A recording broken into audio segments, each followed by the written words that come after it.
The Clock House. Some say it's been there forever, others swear it appears and disappears with the seasons. But everyone agrees, something about that house isn't quite right. Last October, a traveler named James Morrison discovered just how strange it truly was. A photography enthusiast documenting abandoned buildings, James had heard whispers about the house from regulars at the local diner. They spoke of watches stopping at impossible hours and visitors emerging with stories that couldn't be true. The house itself seemed to resist photography. Every picture James took came out blurred, as if the building existed between moments rather than in them.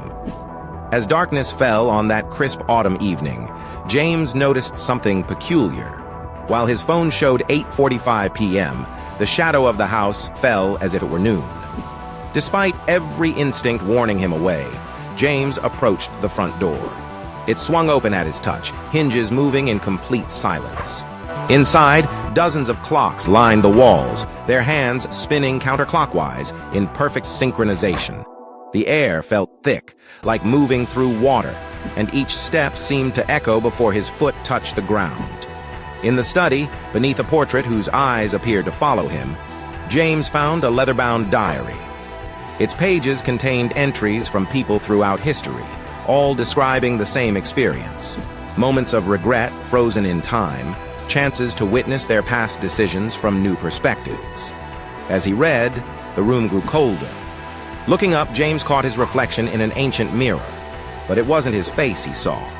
It was himself, decades older, eyes filled with wisdom and sorrow. His reflection spoke words that seemed to bypass his ears and settle directly into his memory. Time isn't a river flowing one way.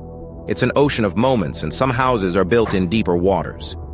James blinked and suddenly found himself standing outside the house, the diary clutched in his trembling hands.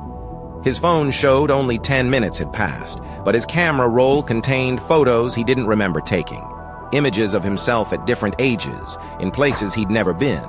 But perhaps the real question isn't whether the legend is true.